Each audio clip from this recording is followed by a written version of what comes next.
कल्पना कीजिए एक ऐसा देश जो अपनी सख्त नीतियों और रहस्यमयी शासन के लिए विश्व भर में जाना जाता है, उत्तर कोरिया। यह वही देश है जहां लोकतंत्र की बात करना भी अपराध माना जाता है। लेकिन एक दिन इस देश की राजधानी प्योंगयांग में एक ऐसा आयोजन हुआ जिसने पूरी दुनिया को हैरान कर दिया। सड़कों पर सन्नाटा था, मगर एक विशेष सभागार में फूलों से सजी एक तस्वीर के सामने श्रद्धांजलि दी जा रही थी। यह तस्वीर थी भारत रत्न, संविधान निर्माता, समानता और मानवता के महान योद्धा डॉक्टर भीमराव अंबेडकर की। और सबसे चौंकाने वाली बात, इस समारोह में स्वयं उत्तर कोरिया के सर्वोच्च नेता किम जोंग उन उपस्थित थे। जय भीम दोस्तों। तो चलिए शुरू करते हैं। यह घटना इतिहास के पन्नों में स्वर्णिम अक्षरों में दर्ज हो चुकी है।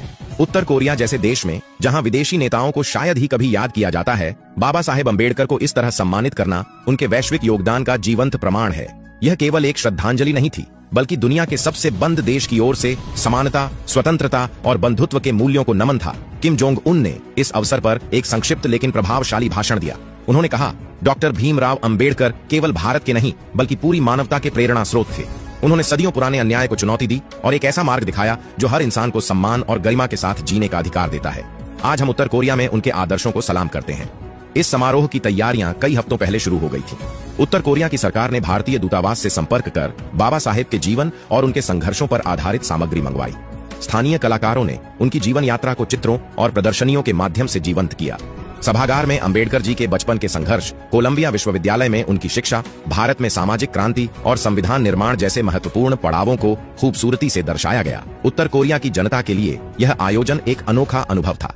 जिन लोगों ने पहले कभी बाबा साहेब का नाम नहीं सुना था, वे भी उत्सुकता के साथ इस समारोह में शामिल हुए। स्कूलों और विश्वविद्यालयों में विशेष व्याख्यान आयोजित किए गए, जहां छात्रों को बताया गया कि कैसे अंबेडकर जी ने न केवल भारत बल्कि पूरे विश्व के लिए समानता और मानवाधिकारों की मिसाल कायम की। इस आयोजन ने पूरी दुनिया को आश्चर्यचकित कर दिया। भारत में इसे गर्व के क्षण के रूप में देखा गया।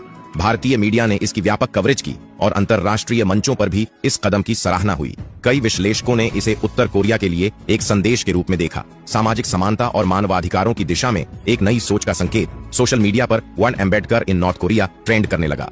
दुनिया भर में अंबेडकर के अनुयायियों ने इस खबर को शेयर कर उनकी वैश्विक स्वीकार्यता पर खुशी जताई। बाबा साहेब का यह संदेश, मैं ऐसे धर्म को मानता हूं जो स्वतंत्रता, समानता और भाईचारा सिखाता है, उत्तर कोरिया की दीवारों तक गूंज उठा। समारोह के समापन पर किम जोंग उन ने एक और महत्वपूर्ण घोषणा की। उन्होंने कहा कि उत्तर कोरिया के प्रमुख विश्वविद्यालयों में डॉक्टर अंबेडकर के जीवन और विचारों पर शोध कार्यक्रम शुरू किए जाएंगे, ताकि वहां के छात्र समानता, न्याय और मानवाधिकारों के वैश्विक आदर्शों को समझ सकें। यह आयोजन इस बात का प्रमाण था कि विचारों की शक्ति किसी सीमा, सरकार या हथियार से नहीं रोकी जा सकती। बाबा साहेब का सपना अब केवल भारत तक सीमित नहीं है, यह पूरे विश्व का सपना बन चुका है।